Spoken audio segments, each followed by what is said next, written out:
Donc la démarche de prévention donc des TMS a débuté par en effet un engagement fort de la direction qui a été formalisé donc par la rédaction d'une lettre d'engagement, la réalisation d'une formation aussi pour bien prendre toute la mesure de cette démarche-là, et ensuite donc la formation aussi des professionnels, de notre animatrice prévention, la mise en place de formations aussi PRAP2S et la constitution de notre comité de pilotage pluridisciplinaire.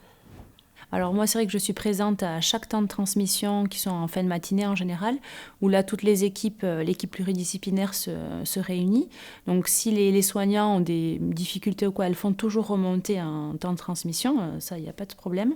Si un risque apparaît ou une équipe est en difficulté, en général, elle m'appelle.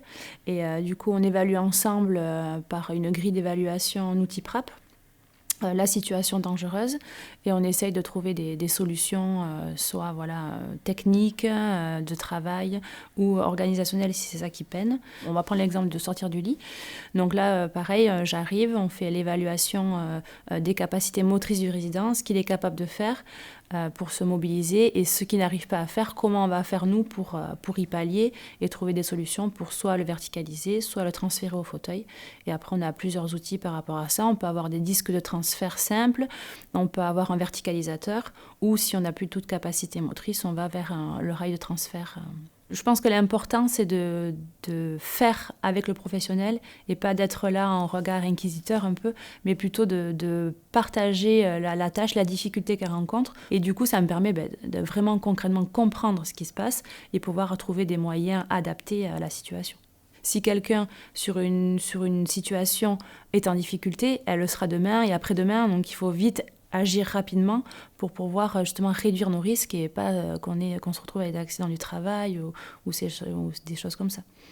Mon regard de psychomotricienne, en fait, elle apporte autant pour le résident que pour le soignant, puisque du coup, s'il y a une difficulté qui se révèle auprès du résident, mon regard de psychomotricienne, on va essayer d'instaurer des ateliers, des choses, de la rééducation pour préserver cette autonomie.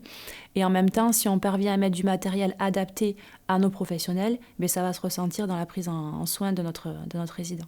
Aujourd'hui, on a des indicateurs comme au niveau des accidents du travail, tout ça, qui ont été réduites. L'absentéisme aussi.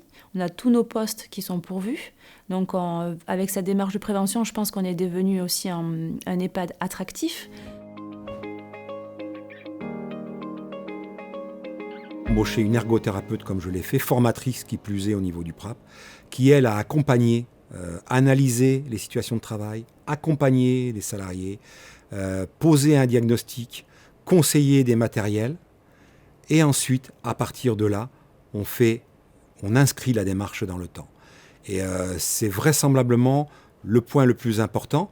Et je le dis, beaucoup de mes collègues diront oui, mais tout le monde n'a pas une ergothérapeute, on n'en veut pas forcément, on n'en a pas. Non. Sur les budgets soins, pour moi, c'est un choix à faire. Il faut avoir le courage de le faire.